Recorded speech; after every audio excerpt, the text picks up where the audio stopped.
Afterwards, it was like a feeding frenzy of women over 60 looking for doctors who would prescribe them testosterone. Turns out people really miss sex when the urge declines.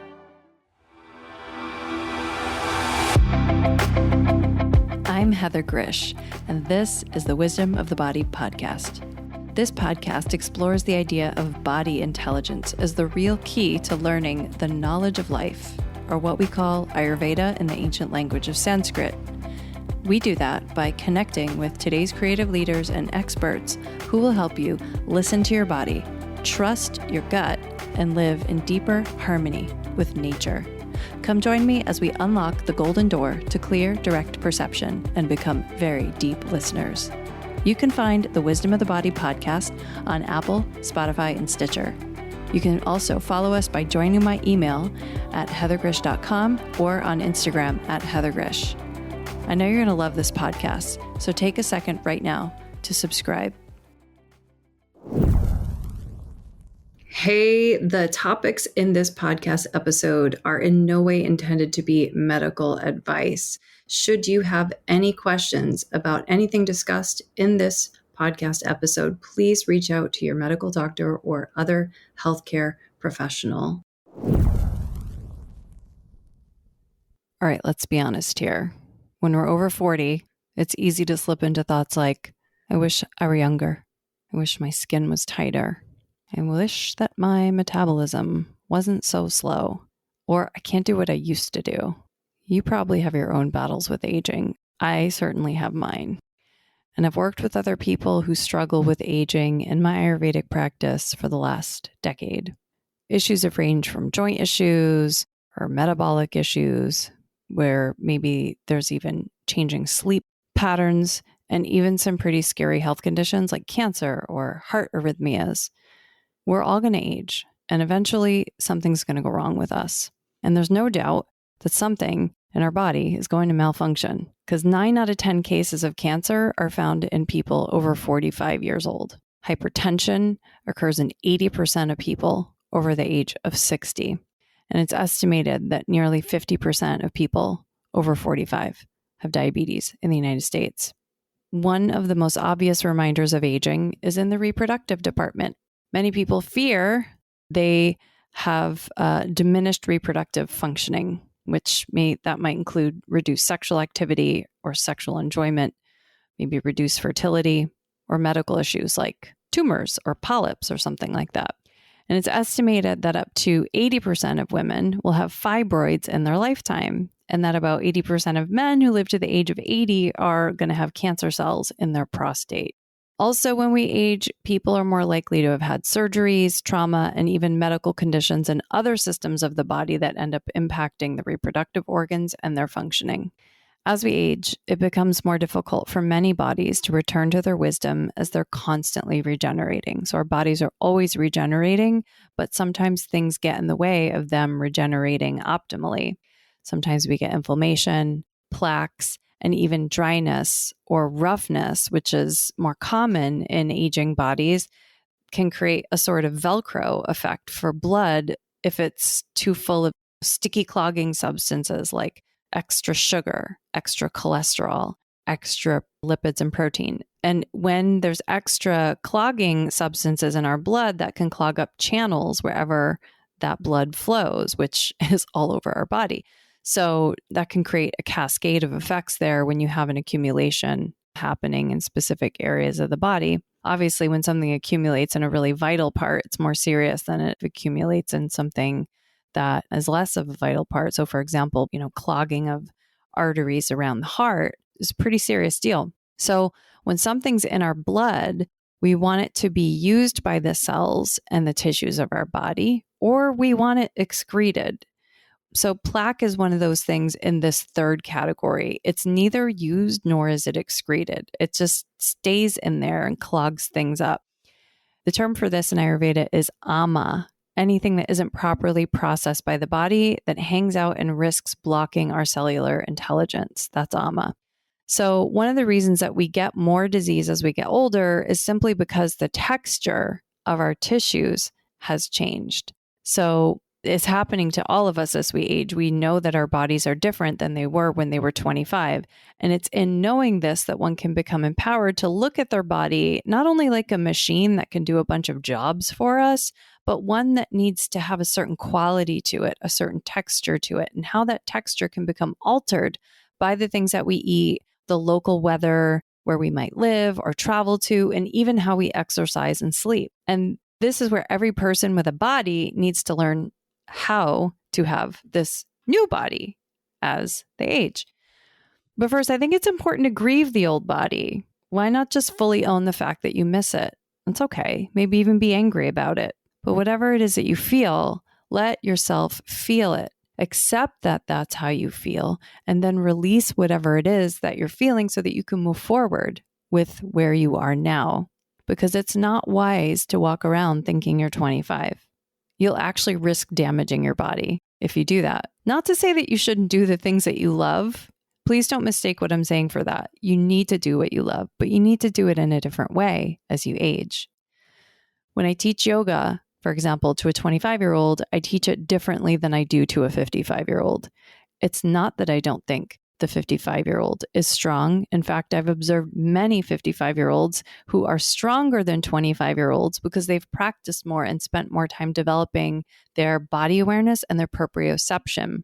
But their bodies at 55 are more prone to rigidity than they are at 25. You can have super tight muscles when you're 25 or 55, but other tissues are also going to be a little bit more rigid as you get old. And the lubrication in the joints on a 55-year-old is more likely to be reduced.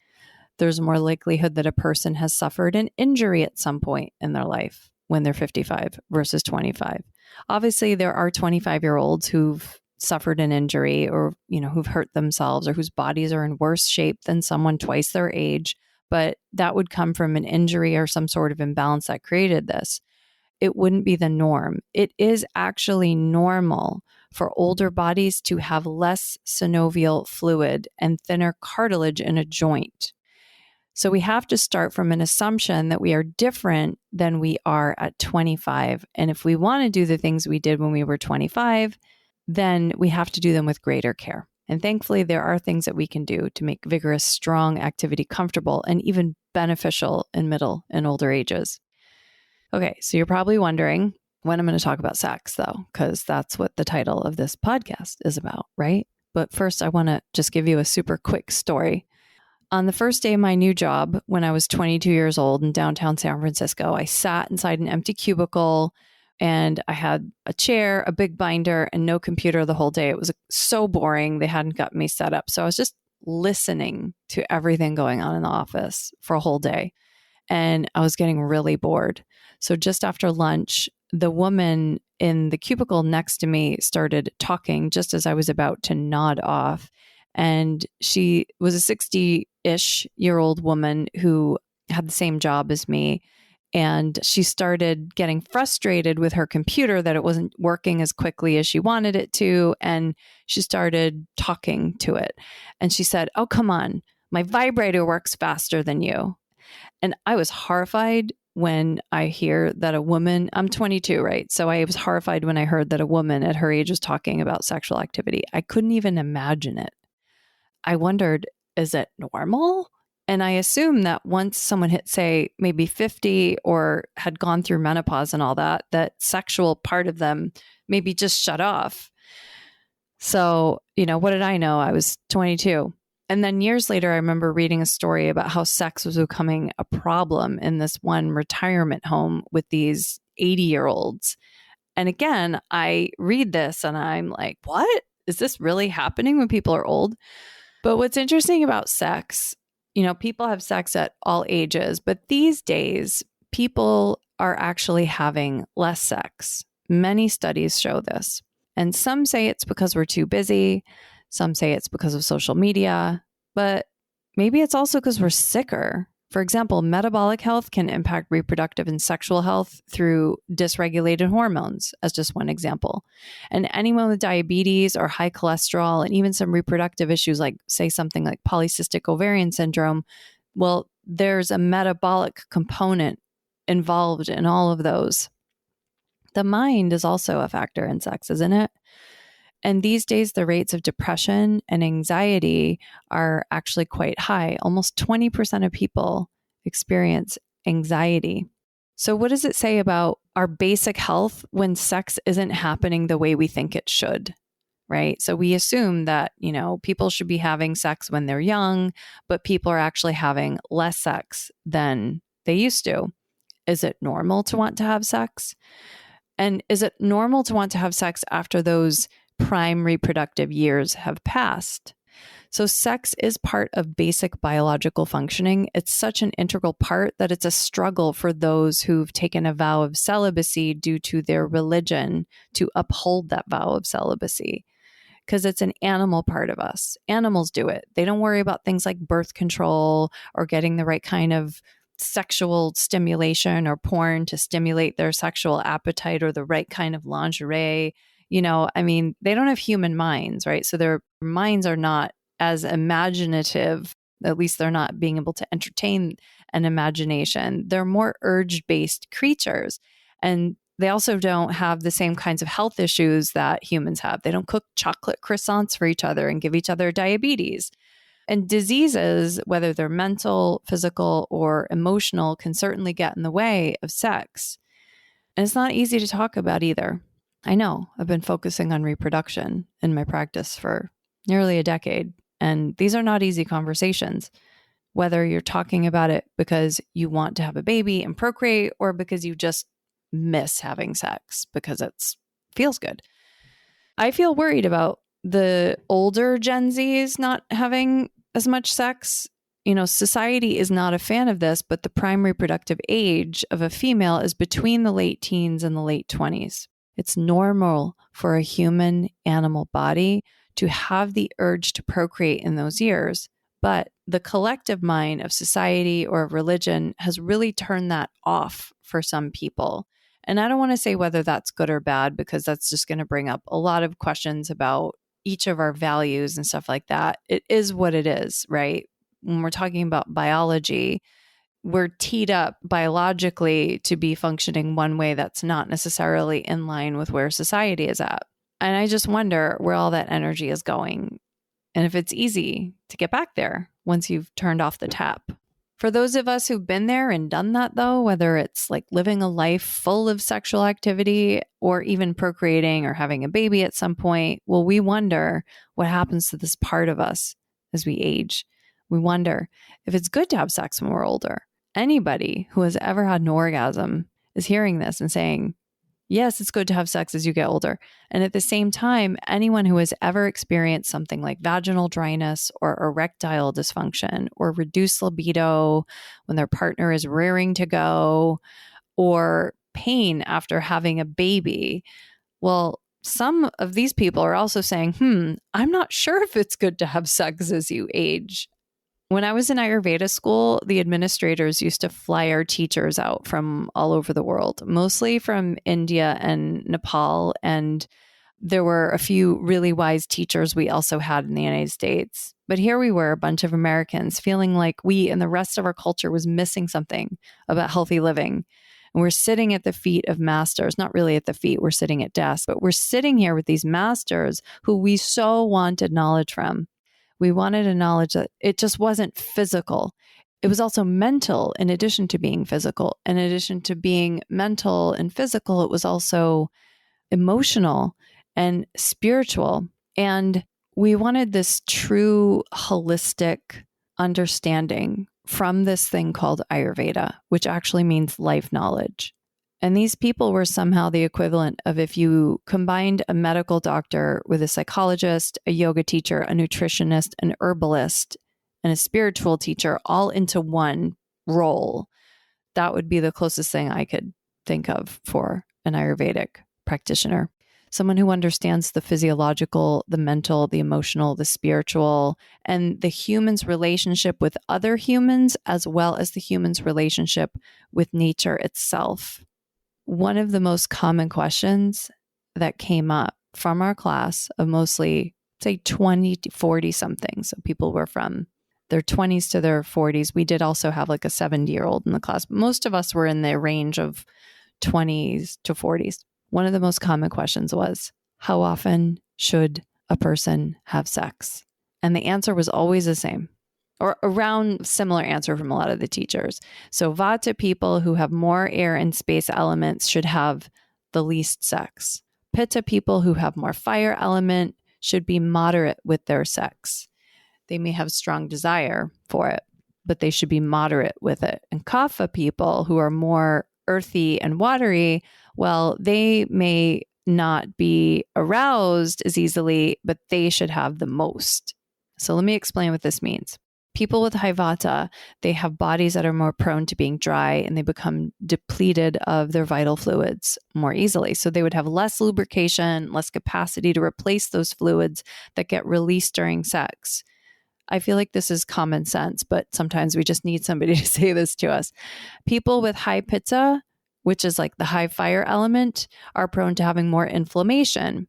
And so having a lot of sex can increase inflammation, especially if there is a tissue that is not properly lubricated. And then this third category, people with high kapha tend to be juicier and more earthy, and they can benefit from activities that are more vigorous, like exercise and, yes, sex too. And I remember when one of my teachers said that Vata people should have sex once a month, and the Pitta people should have sex twice a month, and the juicy, earthy kapha people should have sex as much as they want. I think this is interesting in principle. It told me that when I'm feeling more depleted and dehydrated or inflamed, that I should be a little bit more mindful of how much sex I have. Being that these things like inflammation and dryness can increase as we get older and do increase, it's important for people to determine what condition their body is in before indulging in certain activities. I attended a workshop last year for a local author I'm friends with who was teaching about women's health and aging from her perspective as a neuropsychiatrist.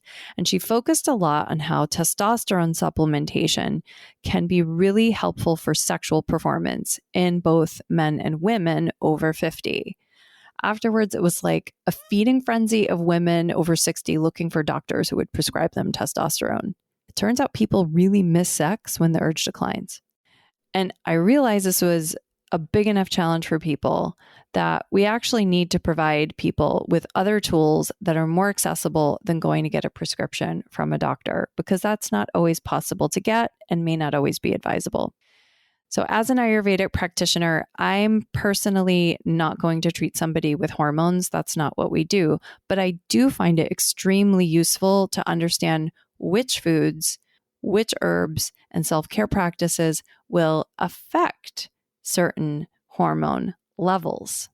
Now, there are a bunch of Ayurvedic practices that make sex more comfortable and enjoyable for each of these body types that I mentioned earlier. I wrote a little bit about this in my book, The Ayurvedic Guide to Fertility. So I wrote a little bit about Vajikarana, which is the rejuvenative practice and rejuvenative therapies for the reproductive system of the body.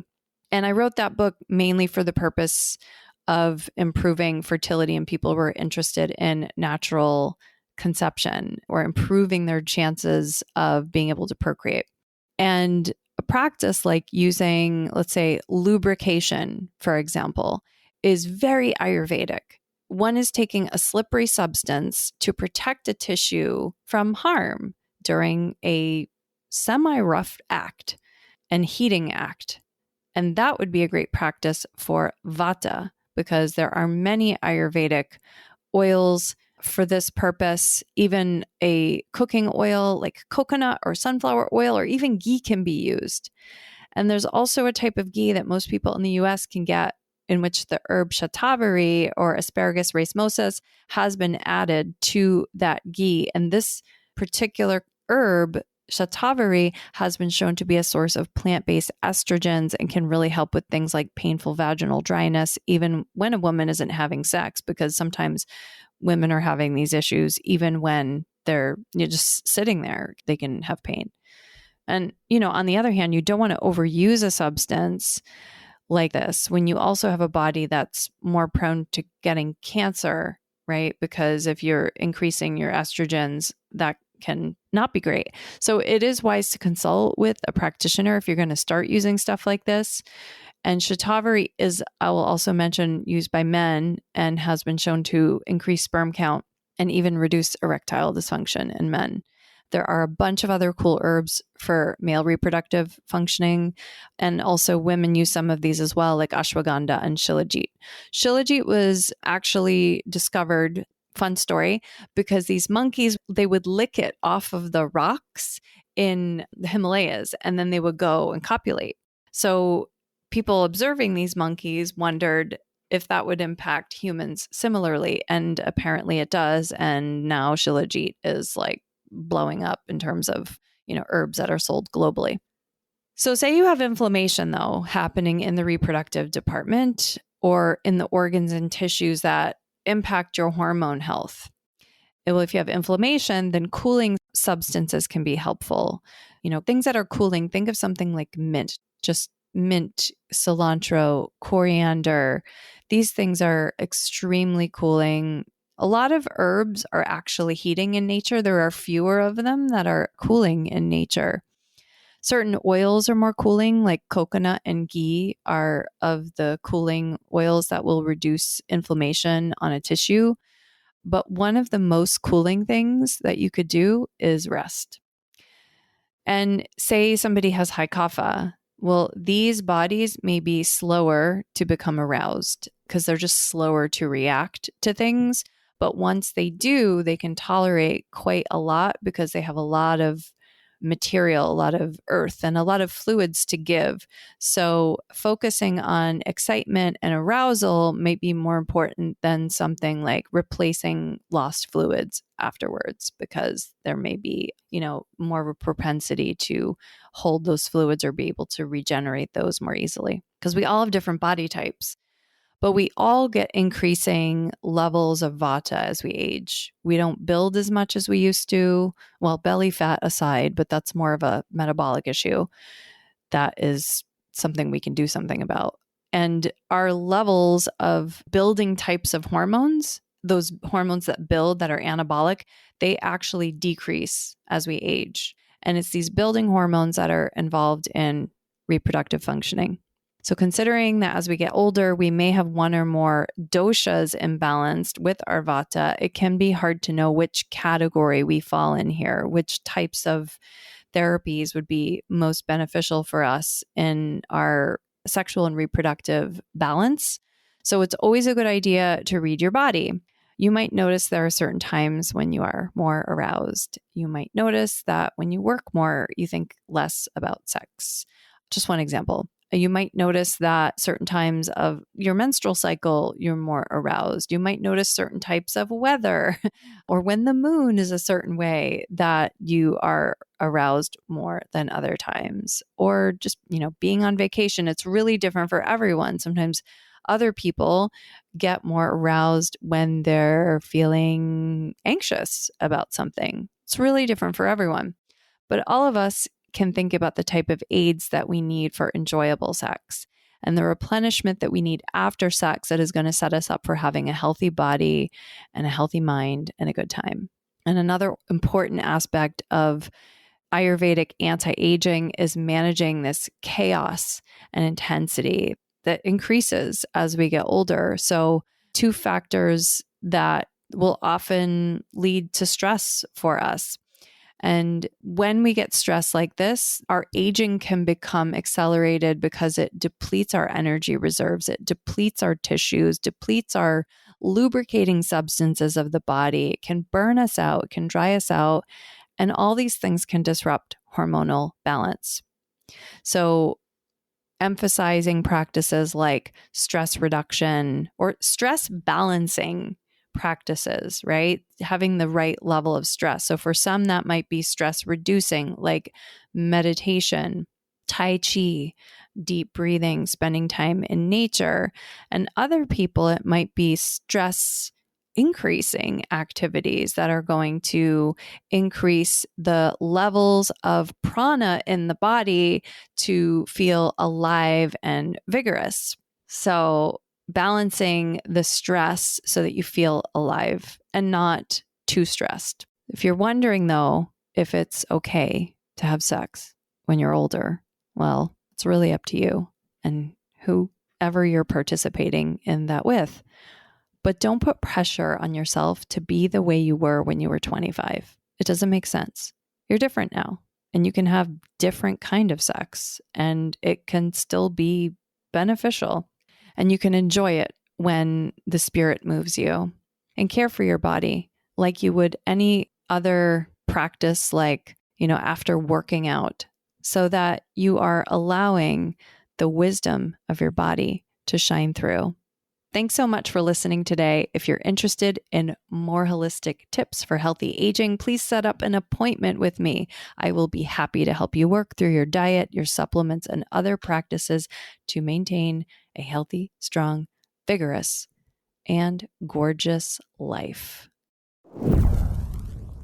If you are embarking on a fertility journey and are ready to have your mind blown about what your body is really capable of and how it's impacted by the environment, then check out my book, The Ayurvedic Guide to Fertility. You can actually download the introduction to the book for free on my website at heathergrzych.com. That's Heather, Grzych.com. Read the intro for free and then buy the rest of this fertility enlightening book pretty much anywhere books are sold. You want a full human experience when you seek a healthcare provider, and you don't want 15 minutes with someone who can't even try to find out the root cause of things because they're so overwhelmed themselves. You have a body, a mind, a heart, and dare I say it, even emotions. You're not crazy. Everything does affect you, and it's possible to feel better if you have the support you need. Set up an appointment with me to heal naturally. Go to heathergrzych.com. That's Heather, Grzych.com. Thank you for tuning in and dropping in with us today. Don't forget to subscribe, rate, and review this podcast. I really want to hear your feedback. To learn more about my work, visit heathergrzych.com. That's Heather, Grzych.com. And meet me here next time on The Wisdom of the Body.